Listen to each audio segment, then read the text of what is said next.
Well, good morning. My name is Wade Crowfoot, and I serve as California's Natural Resources Secretary. I hope this discussion finds you healthy and safe as we move towards a growing light at the end of the tunnel of this pandemic and return to some normalcy. I'm really excited to be with you today. California and its government has been such a partner with everyone working on climate action across the world.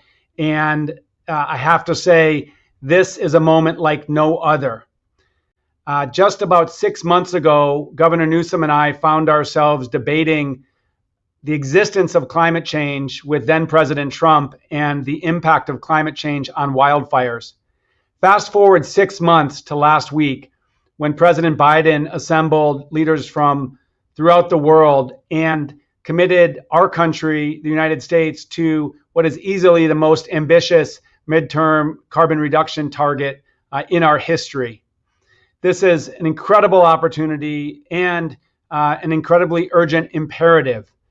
In California, we continue to do what we can to lead our country and to help lead the world, demonstrating that we can grow our economy and reduce emissions at the same time, effectively decoupling economic growth and prosperity from carbon pollution. At the same time, we are the canary in the coal mine for the impacts of climate change. We experienced easily our most destructive wildfire season last year as both summer and winter temperatures drive up our wildfire risk in California. And we now once again move into drought conditions that are made more challenging by these warming temperatures. So while our opportunity is remarkably timely, the imperative to act is stronger than it's ever been. I'm excited to be the warm-up act for my colleague Liane Randolph and the California Air Resources Board. I would say that no other governmental agency has played a stronger leadership role over the last 2 decades, driving climate action and innovative policy to reduce carbon pollution than the Air Resources Board. I know we all across the world owe a tremendous debt of gratitude to Mary Nichols and her steadfast leadership and vision at ARB for so long. And we're very excited with this new chapter that Liane leads and all the work that she will spearhead on behalf of Governor Newsom and our remarkable state legislature in California. I wanted to touch on 2 topics that may be new to the dialogue at this conference, but nonetheless are very important to Governor Newsom and our entire administration. The first is an announcement we made last week regarding the future of fossil fuel supply or extraction in California. You may know that California is a very large oil producer in the United States. We are currently the 7th largest producer of oil in our country. While oil extraction in California has decreased in the last 40 years, as the oil that exists in our state is harder and more expensive to extract, nonetheless, California has remained a significant supplier of oil. And it was important to Governor Newsom, to us, as we transition to carbon neutrality by the middle of the century, to avoid having a blind spot as it relates to fossil fuel supply. That is, as we drive down demand for fossil fuel, we have to address phasing out oil supply in our state. Or we would find ourselves in the very untenable situation of minimizing our fossil fuel demand by the middle part of the century and continuing to extract oil for export outside of California. Now, obviously, a state can't be a climate leader and be a net oil exporter. So Governor Newsom called for the Air Resources Board for the first time in its 7-year update of the scoping plan, which has served as really the roadmap to reduce carbon pollution in California, to integrate the trajectory or integrate trajectories on how we phase out fossil fuel extraction as we reduce our fossil fuel demand. At the same time, he announced that we are going to be the first oil producing state in the country to fully ban hydraulic fracturing or fracking. Fracking is a practice in California that historically generated up to 20% of our oil. In recent years, the legislature moved to regulate it in a much more stringent manner, and the volume of fracking in California reduced significantly. In the last few years, estimated less than 10% of the permits have been provided for fracking as historical practices before these strong statutorily driven regulations were in place. Nonetheless, in October, the governor said he does not see a future for fracking in our state, giving concerns about health and environmental impact of fracking. So last week was an important moment to integrate these discussions around the phase out of fossil fuel supply into California's world-leading leadership, world-leading focus on reducing demand for fossil fuels. So we're very excited about that. I want to also talk about the role of nature in our collective work. So much of our leadership in California reducing carbon pollution, greenhouse gas emissions has been focused on technology. We have made great strides advancing a renewable portfolio standard to reduce the carbon intensity of our energy production.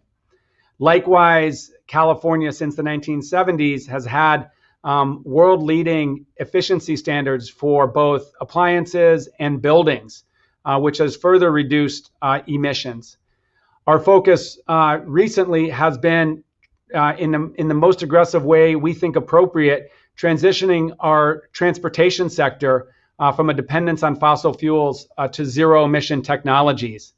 And of course, the governor made international headlines last October when he issued by executive order directive that come 2035, all new passenger cars and trucks in California that are sold here will be zero emission.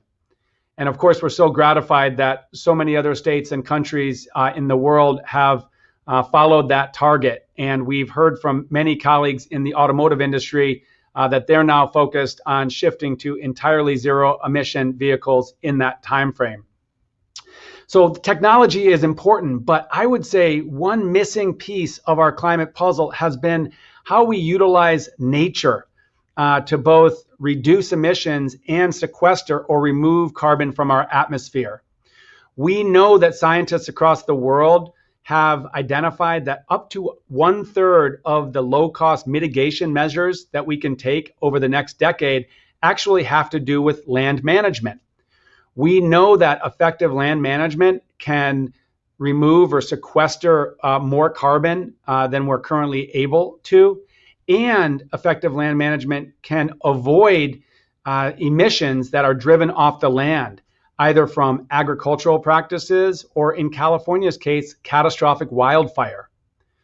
So last October, Governor Newsom issued a companion executive order to the one on electrifying and moving to zero emission transportation. This executive order was to elevate so-called nature-based solutions to our climate crisis, to our nature crisis to preserve biodiversity and avoid extinction, and to the crisis of inequity to enable more Californians to actually get outdoors and enjoy nature. And that executive order called for a carbon smart land management strategy for the state. So we're working with our managers of our working lands, our farms, our ranches, our forests, and our natural areas to drive forward practices to sequester more carbon and avoid emissions. At the same time, we also embraced the so-called 30 by 30 target to conserve 30% of California's land and coastal waters by 2030. We were gratified just a few months later in January that President Biden adopted a 30 by 30 goal for our country. Increasingly, we think that international global action on climate change must be combined or complemented with global international action on environmental and nature conservation.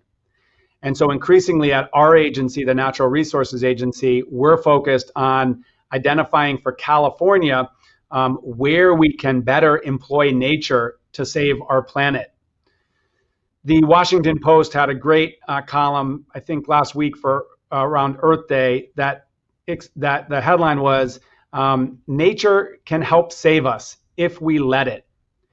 And so in California, as we drive toward these technology solutions, as we integrate these questions on phasing out fossil fuel supply and extraction, we're focused on actually utilizing better land management to meet our carbon neutrality goals. And I'm really excited that the Air Resources Board, and under Chair Randolph's leadership, will integrate these nature-based solutions, that carbon action through natural and working lands, into the scoping plan that it's currently developing.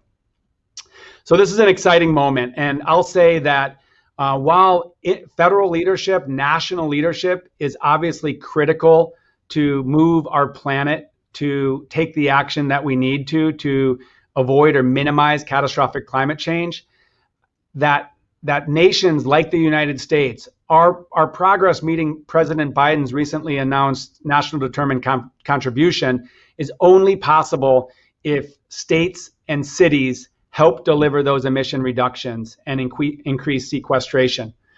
The fact is, much of the work that needs to get done across our country happens at the state level and the city level.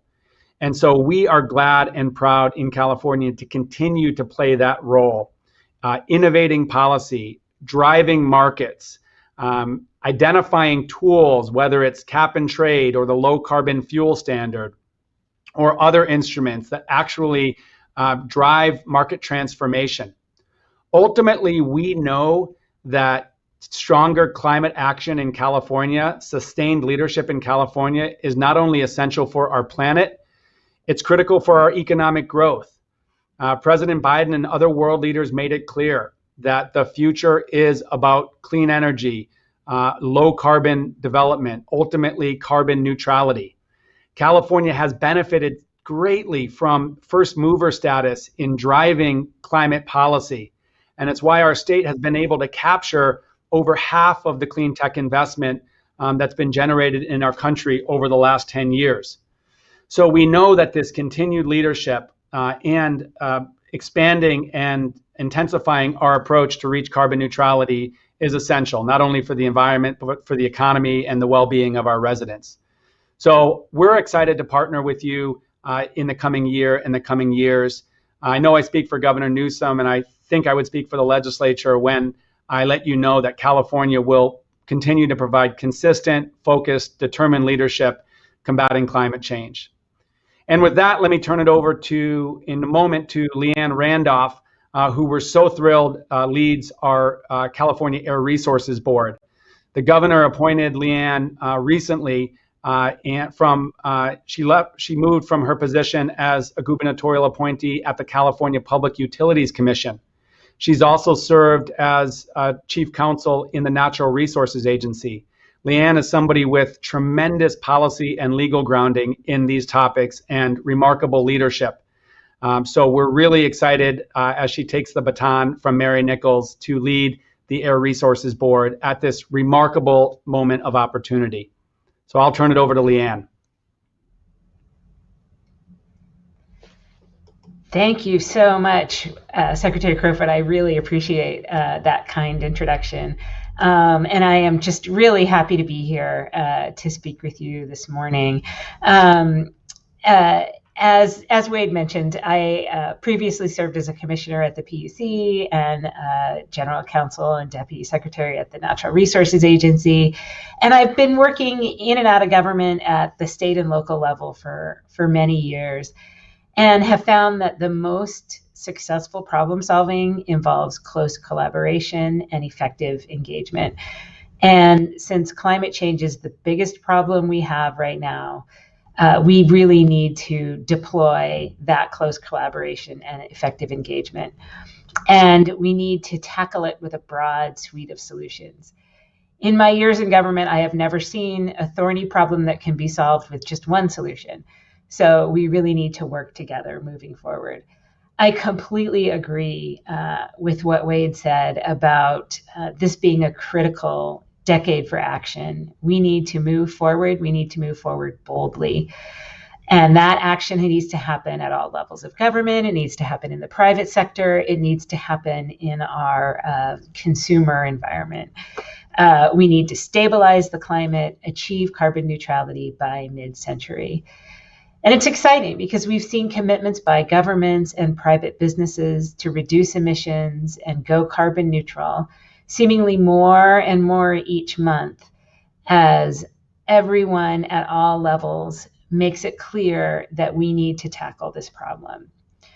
We must continue to reduce emissions from our fossil energy and industrial sectors because it's our reliance on fossil fuels that has resulted in climate change. Burning fossil fuels is neither a sustainable nor healthy plan for people or the planet. And I was so excited to work with Governor Newsom on this question of dealing with hydraulic fracturing in the state and dealing with oil extraction.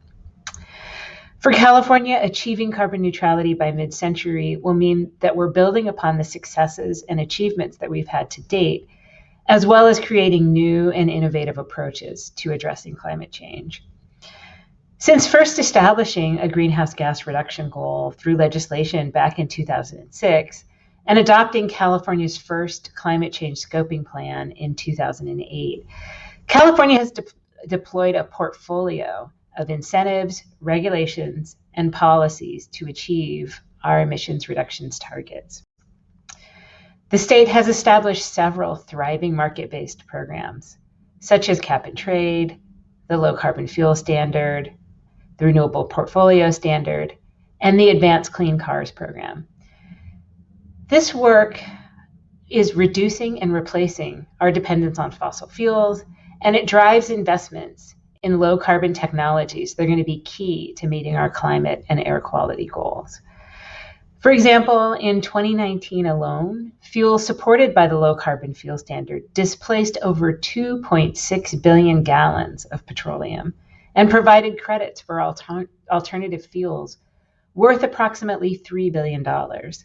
And those credits have done things like support the Clean Fuels Reward Program, which provides an on-the-hood incentive for electric vehicles so that individuals can purchase vehicles and recognizing that the long-range economics of EVs are not only positive for consumers, but to lower the purchase price so the sticker shock doesn't keep them from experiencing the benefits of that long-term ownership. As I speak, staff at CARB are working on a regulatory proposal that are going to put us on track to meet the governor's executive order calling for 100% zero-emission passenger vehicle sales by 2035, and programs like Clean Fuels Reward is a key part of that strategy. But the path forward is going to require even more action and coordination. The governor's directive to achieve carbon neutrality by 2045 means that we have been exploring what does carbon neutrality really mean for our state. It's going to require an energy revolution, a rapid and complete transformation of the way we supply and use energy. Minimizing combustion of fossil fuels will be our first priority. So CARB will develop California's path to carbon neutrality through the 2022 scoping plan update process taking place this year. That plan will not only analyze how we're doing on our 2030 goals, but will tackle that question of carbon neutrality by mid-century. It will further clarify the role of existing policies and identify potential new policies to meet the target. The sheer magnitude of the greenhouse gas reductions needed to reach carbon neutrality by mid-century stresses the importance of those partnerships I talked about with local, state, and federal governments, with innovative minds and investors, and with our residents. Local actions need to complement statewide measures and provide critical support for the state's efforts. And then the state's efforts must complement federal and multinational actions and advance the global effort. We must all be united in our aim, even in the face of differences of views in how to get there, so that all solutions are on the table and we seek out the most effective paths. As Wade mentioned, I too was excited to hear the Biden administration's announcement of a nationally determined contribution goal for 2030, which closely mirrors our own 2030 goal. These types of federal actions demonstrate that our country is now a committed global partner, and they're a call to action for states and local governments. That policy clarity and leadership supports the market stability that's critical for ensuring a continued flow of investment and continued action needed for our transition to a low-carbon society. Of course, government alone does not have the assets or money to support the transformation we need. And stable, consistent policy signals from government have proven to attract private capital and resources. Here in California, we're doing our part to try to provide that market and policy certainty. The governor's recent announcement on zero-emission vehicles and eliminating fossil fuel production also reinforced the need to reduce the carbon intensity of fuels after 2030, signaling the important role that low-carbon fuels will play in our decarbonization efforts over the coming decades. California has demonstrated that we can give clear market signals and create stable markets for climate action. And so that's going to be key to meeting the more aggressive goals and is a strategy we love to share with others. We were excited to see the news from Washington State as their legislature adopted low carbon fuel and cap and trade legislation. And we understand that now awaits the governor's signature. So that's pretty exciting. And we also need to think not just about governments and about markets and our business communities, but we need to think about our residents and their communities and engaging with a broad set of stakeholders to develop policies that are effective, inclusive, and most importantly, equitable. In addition to the public workshops and work group meetings that we typically hold as we develop our programs, we're really developing more opportunities to hear directly from communities impacted by the worst air pollution. Our AB 617 Community Air Protection Program gives us an opportunity to work in partnership with local residents and local air districts to understand the impacts as they are experienced by real people in their daily lives and how to mitigate those impacts. A lot of these communities are located near major vehicle and stationary emission sources like ports, rail yards, warehouses, highways, and industrial zones. And we need to be speaking with and understanding the experiences of those community members who live with those impacts every day. Several studies have identified disproportionate COVID-19 impacts in communities with the worst air pollution in California.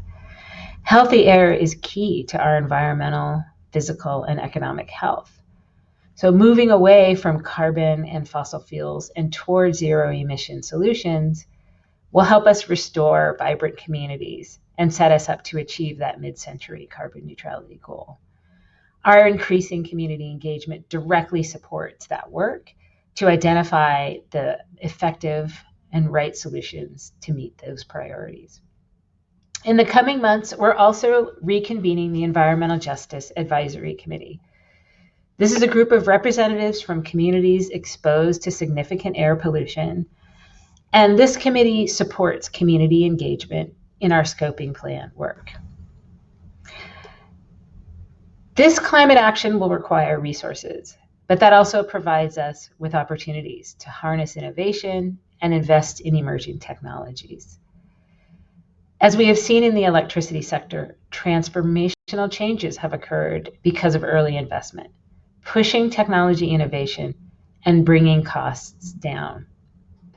We must redouble those efforts across our economy, including in transportation, natural and working lands, as Secretary Crowfoot mentioned, and even by capturing and storing carbon through direct air capture and carbon capture and sequestration.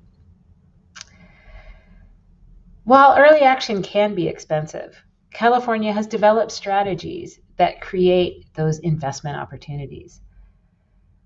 The low carbon fuel standard has a price of nearly $200 per ton, making otherwise infeasible projects possible.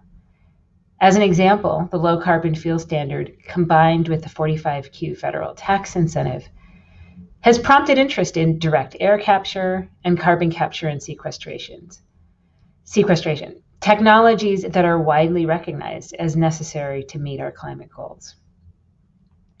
And through the Cap and Trade program, the state has generated nearly $15 billion, that's 15 billion with a B, in funds that are used to help individuals, fleet owners, and governments purchase zero-emission vehicles, assist farmers in purchasing cleaner equipment and adopting more sustainable agricultural practices, investing in alternative mobility options, and helping build affordable, sustainable housing. Many of these projects require additional private investment, further demonstrating that private-public partnerships can happen and are necessary for innovative climate solutions. A majority of the funding is being directed to individuals and communities most in need of assistance, which is critical as we focused on a just transition as part of our climate policies. And we see the exciting results of all of that work. Last year, California's single largest export product was zero-emission vehicles. We collectively have much more to accomplish, but there is considerable optimism at the state level for building momentum through partnerships to create better outcomes. As we have seen over 10 plus years of California climate policy in action, we know climate action can be a powerful investment opportunity and bolster a state's economy with targeted investments. And over the past year, we have also seen just how quickly we can react and adapt to new situations when necessary. And I, for one, am looking forward to learning how the strategies we deployed this past year can inform future action around reducing vehicle miles traveled and other strategies to help us tackle this crisis. President Biden recently challenged us to win the future by tackling the climate crisis and growing the green economy.